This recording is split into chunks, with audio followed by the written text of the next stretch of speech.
तालिबान और भारत के संबंध को लेकर कई सवाल सामने आ रहे हैं। इन्हीं में से एक सवाल तब खड़ा हुआ जब ये बोले जाने लगा कि तालिबान ने दिल्ली स्थित अफगान दूतावास में एक नया राजनयिक नियुक्त कर दिया और इसी के बाद से वर्चस्व की लड़ाई छिड़ गई। लेकिन अब तालिबान के बाद भारत ने इस पर बयान देकर तहलका मचा डाला। इस मसले पर भारत ने ये कहा कि ये दूतावास का आंतरिक मामला है।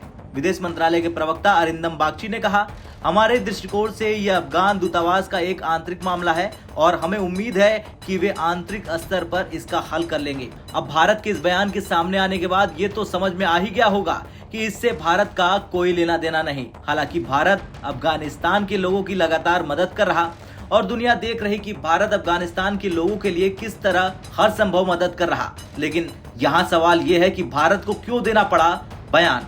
दरअसल तालिबान के अफगानिस्तान की सत्ता में आने से पहले अशरफ गनी सरकार ने भारत में राजदूत के रूप में फरीद मामूनजय को नियुक्त किया। फरीद ने तालिबान अफगानिस्तान की सत्ता में तालिबान के आने के बाद भी अफगान दूत के रूप में सेवा देते रहे। लेकिन अप्रैल में तालिबान ने कादिर शाह को मिशन का नया प्रमुख बना दिया।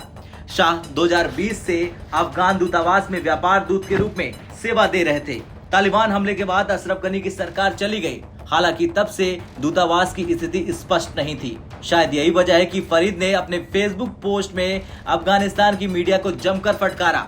और तो और फरीद ने अफगानिस्तान के लोगों से सीधा ये कहा कि दूतावास अफगानिस्तान के लोगों की चिंताओं को दूर करने के लिए पूरी पारदर्शिता के साथ लगा हुआ है। भारत बाकी अंतर्राष्ट्रीय समुदाय की तरह काबुल में तालिबान सरकार को मान्यता नहीं दे रहा, लेकिन अफगानिस्तान को राहत सहायता भेज रहा।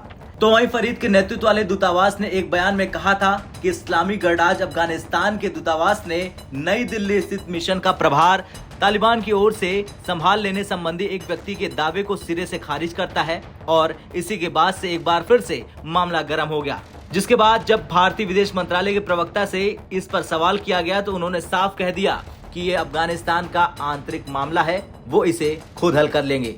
खैर, मामला कुछ भी हो, लेकिन भारत अफगानिस्तान के लोगों के लिए पहले भी जी जान लगाता था और आज भी लगा रहा। और ये दुनिया को साफ दिख रहा कि पाकिस्तान जैसे देश भले ही हथियार भेजकर अफगानिस्तान में खून की होली खेल चुके हों, लेकिन भारत अफगानिस्तान के लोगों के लिए हर संभव मदद कर रहा, खाने से लेकर दवा तक। और अब जिस तरह से भारत ने तालिबान को लेकर जो ऐलान किया, उसके बाद देखना यह होगा कि क्या तालिबान भारत की इस बात का कोई रिप्लाई देगा या फिर नहीं। आपका क्या कुछ कहना है तालिबान को लेकर कमेंट कर जरूर बताएं। ब्यूरो रिपोर्ट, भारत तक।